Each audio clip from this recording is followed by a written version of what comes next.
ဒီနေ့ပြောပြချင်တာကတော့ကျွန်တော်တို့ဒီ alignment မှာ station သတ်မှတ်တဲ့အခါပေါ့လေကိုလိုချင်တဲ့ station တန်ဖိုးကနေအစပြုချင်တဲ့အခါအစပြုနိုင်အောင်လို့ပြုလုပ်နည်းလေးကိုပြောပြပေးသွားမှာဖြစ်ပါတယ်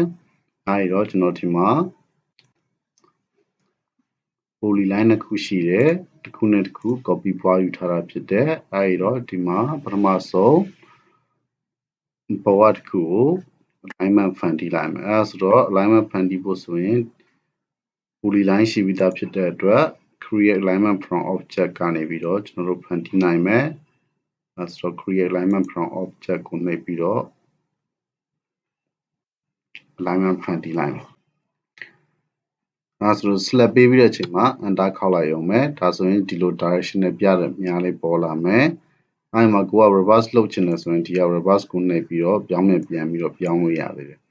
အဲကိုကမပြောင်းတော့ဘူးဆိုရင်တော့ cancel ပေါ့နော်အဲဆိုတော့ဒီမှာခါပြန်လုပ်မယ် alignment create alignment from object ပြီးသွားရင် enter ခောက်ပေးမယ် direction များလေးပေါ်လာတာတွေ့မယ် alignment မလှည့်တော့ဘူးဖြစ်တဲ့အတွက်ဒီတိုင်းပဲ enter ခောက်ပေးလိုက်မယ်အဲဆိုတော့ဒါက alignment to next counter အတိုင်းတက်မှာဖြစ်တဲ့အတွက်ဒီက1ပေါ့နော် alignment 1ဆိုပြီးတော့ရရှိမယ် label ကို major and minor only ပဲပေးလိုက်မယ် curve ထည့်မယ် radius existing entity လောက်လိုက်မယ်နော်ဟုတ်ပြီအဲဆိုတော့ဒီမှာလုံးသိနေတဲ့အတွက်နည်းနည်းကြီးသွားအောင်ချဲ့ယူလိုက်မယ်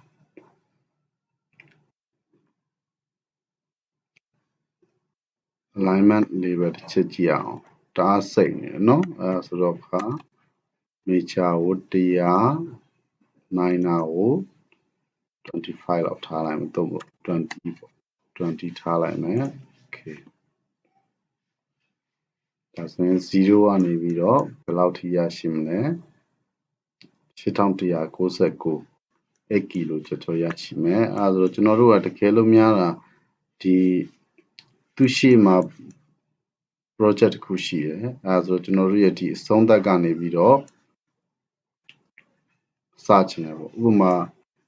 ဒီ8199မှာအဆုံးသက်ပြီးတော့အဲဒီကနေပြီးတော့ဒီဘက်ကိုဆက်သွားခြင်းနဲ့ဆိုရင်ကျွန်တော်တို့ဘယ်လိုသွားမလဲ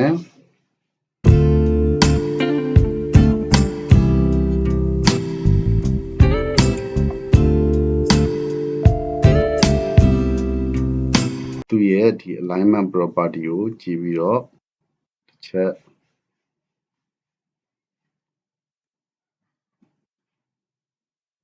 ကြည့်ထားလိုက်မယ်နော်8198.65 မီတာရှိတယ်။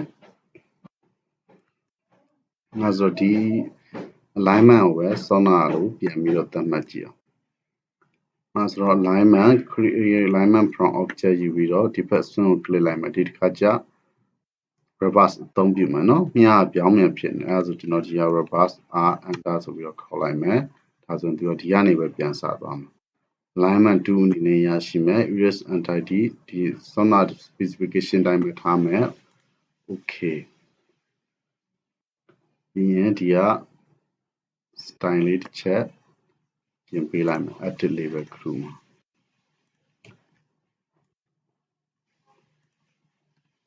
ာဒီက 20ဟုတ်ပြီအဲဆိုတော့သူကလည်းစောနာအတိုင်းပဲ8199ပဲရရှိမယ်အဲဆိုကျွန်တော်တို့ကဒီ8199အပေါ်က8199ပြီးသွားတဲ့အချိန်မှာဒီအောက်က alignment ကိုစဆွဲရလို့ယူဆမယ်ဆိုရင်ဒီစ chain က8199ဖြစ်ရမှာဖြစ်တယ်အဲ့ဒါကိုဒီ alignment property ထဲမှာပြန်ပြီးတော့ပြောင်းလို့ရပါမယ်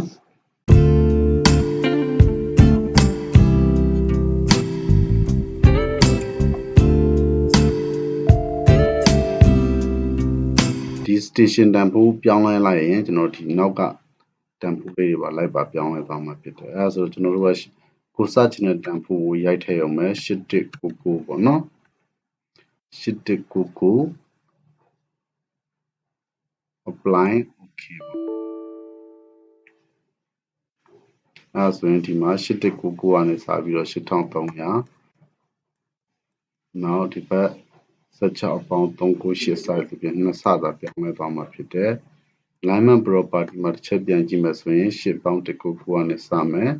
819.6နဲ့9အလေးရမပြောင်းလဲဘူးအဲဆိုတကယ်လို့များကိုက project ရှိပြီးသားတစ်ခုရဲ့အဆုံးကနေပြီးတော့အဲ့ဒီ chain ကိုပဲ carry ခေါ်ပြီးတော့စပြုချင်တယ်ဆိုရင်ဒီနည်းလေးအတိုင်းလိုက်ပါလောက်ဆောင်နိုင်ပါတယ်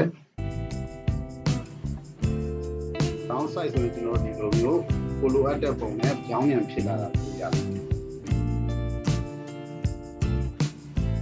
နော်ဒီ software ပုံစံတိုင်းလေးပဲထည့်ပေးတာကိုတွေ့ရမယ်အဲဆိုတော့ကျွန်တော်တို့ကဒီမှာ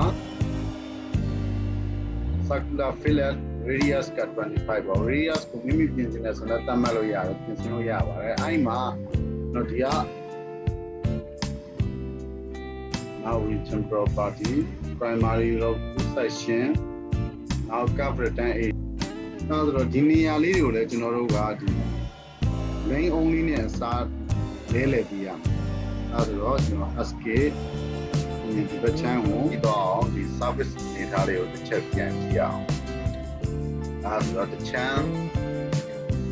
ပြထားတဲ့အတွက်သူ့ရဲ့အောက်မှာ slip lane ဆိုပြီးတော့တွေ့နော် slip lane and tree ရှိမယ်ပြီးရင် slip lane curve ရှိမယ်နောက် slip lane အတန်ဖိုးလေးနဲ့ပြည်လည်နေသေးတဲ့အတွက်ဆင်ပြေတာတွေ့ရမယ်နောက်ဒီ roundabout property တွေဝင်ပြီးတော့ next change ရှိမယ်နောက်တော့ 3D view မှာပဲမြင်ရမှာဖြစ်တယ် elevation ဒီ service တွေပဲ live ပေါ်လေအဲ့မှာကျွန်တော်တို့ကဒီအကြားတွေကအဝါရောင်သူ့ရဲ့ area ဘယ်လောက်ပေါ့ပြင်800နဲ့836ကြားတွေကအစိမ်းရောင်ဟိုလက်လုံးကြည့်မှဆိုရင် hash နည်းနည်းရရှိတယ်နော်အဲ့ဆိုတော့ကျွန်တော်တို့ဒီတာဝါရဲ့အနီးပတ်ဝန်းကျင်ဒီအစိမ်းညာရောင်ပြောမလားအဲ့နေရာနဲ့ဆိုကျွန်တော်တို့ဒီတာဝါပုံလုံးကိုမြင်ရ